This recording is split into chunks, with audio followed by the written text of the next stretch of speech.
This video provides instructions for students serving in the role as clerk for CRF-OC's Orange County High School mock trial competition. Let's get started. First things first, what is a clerk? In real trials, clerks are responsible for reviewing legal documents, recording minutes in court, and swearing in witnesses. In mock trial, the clerk's role is a little bit different. The clerk is the official neutral timekeeper for the trial. They must keep accurate time for both teams for all sections of the trial, provide time remaining warnings where appropriate, and clerks must use a timesheet and turn it into the presider at the end of the trial. Note that the role of clerk is designated for the prosecution team. So when your team presents prosecution, your clerk will be the official timekeeper.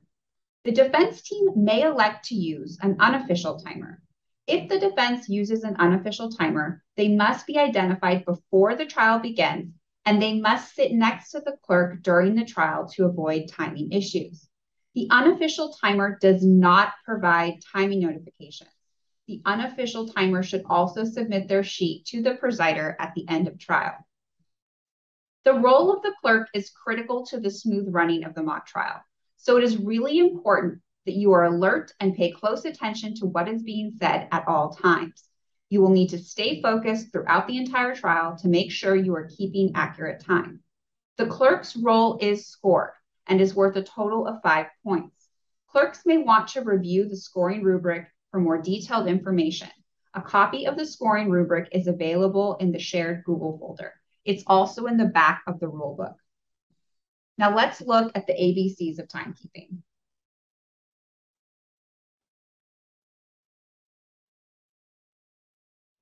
The time limits for the mock trial are as follows.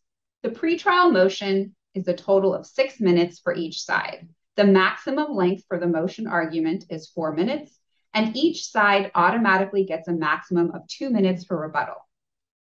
Each side has a total of 34 minutes to present their entire case. This breaks down as follows. 9 minutes total for both the opening statement and closing argument. Note that each side automatically gets a maximum of 1 minute for rebuttal after the closing.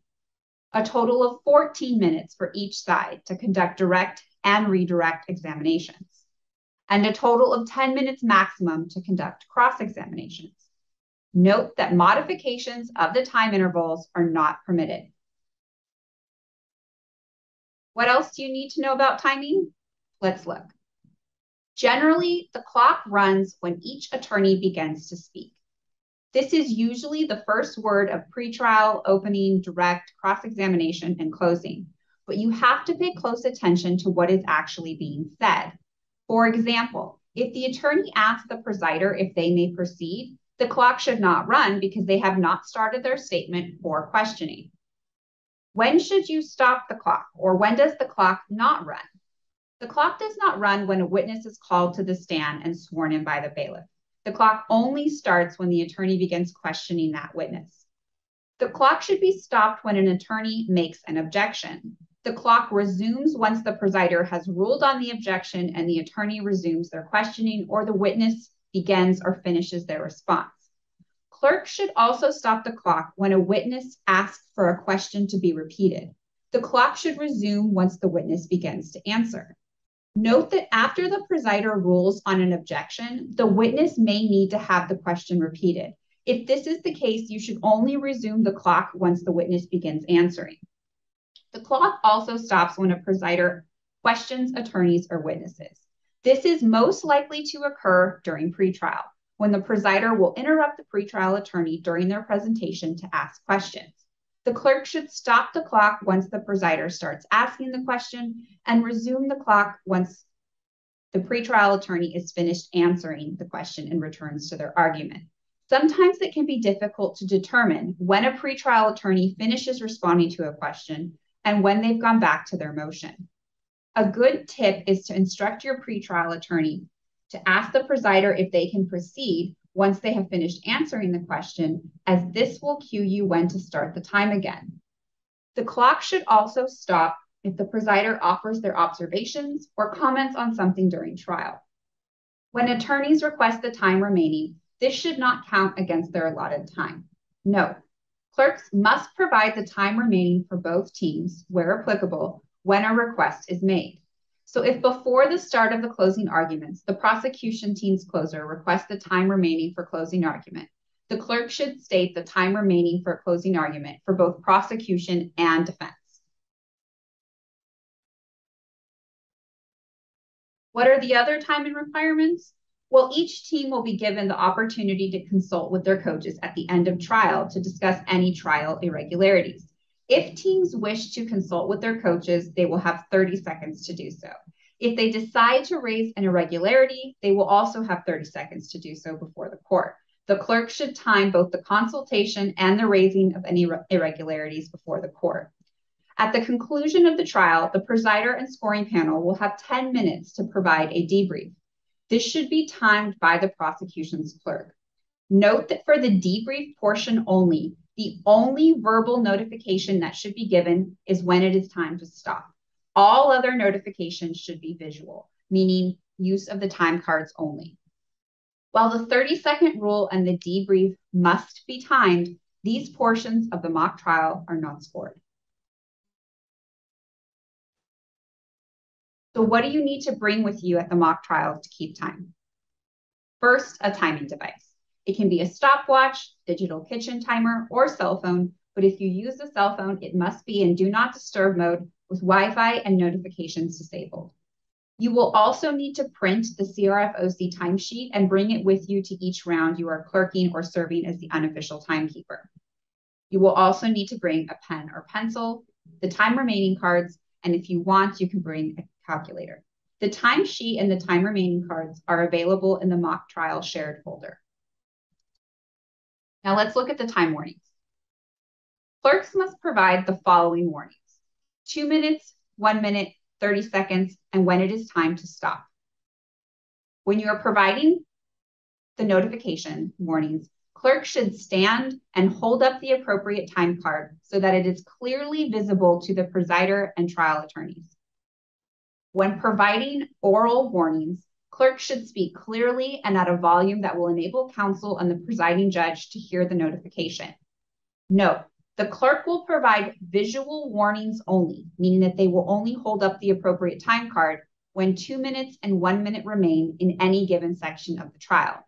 The clerk will provide both visual and verbal warnings, meaning that they will hold up the appropriate time card and orally announce the time remaining, when 30 seconds remain, and when it is time to stop.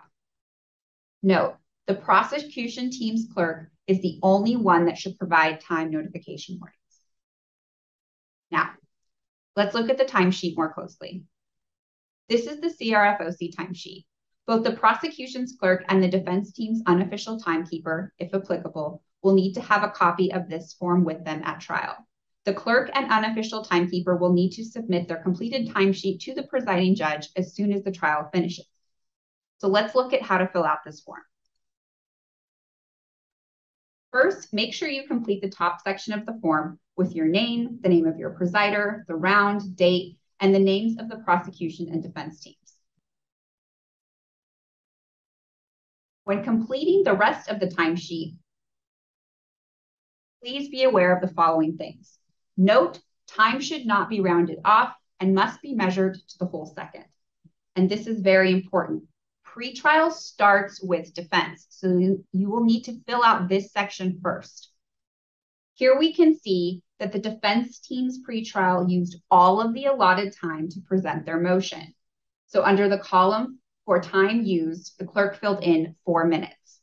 This means that there was no time remaining for the defense's pretrial motion, and so 0 is listed under the time remaining column. If we look at the prosecution, their pretrial statement only lasted 3 minutes and 45 seconds. So 15 seconds is listed under the column for time remaining. Now, remember that each team has a total of 9 minutes for opening statements and closing arguments. So if we look at the prosecution team's opening, it took 3 minutes and 50 seconds.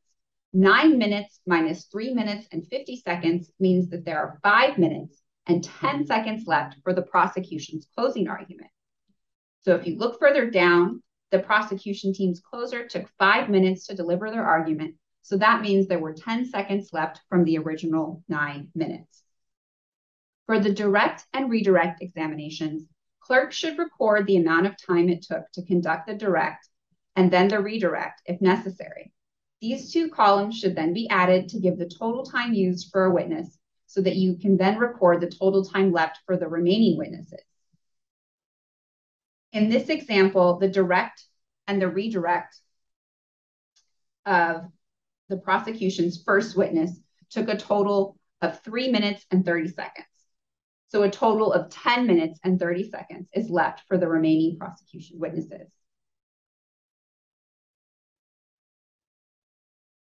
So what happens if there are issues? If the defense team's unofficial timekeeper finds that there are timing variations of 15 seconds or more that occur at the end of any task during the trial, the unofficial timekeeper will notify the presider immediately that a time discrepancy has occurred. Variations of less than 15 seconds are not considered a violation. Time discrepancies will not be entertained after the trial concludes, so you must raise them when they occur. To avoid timing issues, we emphasize this very clearly that the clerk and unofficial timekeeper must sit next to each other during trial. Now you've learned everything you need to know about being a clerk in the Orange County Mock Trial Competition. For more information, please refer to the CRF-OC website. The timesheet and time cards are available to download from the shared Google folder, and a copy of the team rulebook with all of the timing rules listed is also available in this folder. Thank you and happy timing.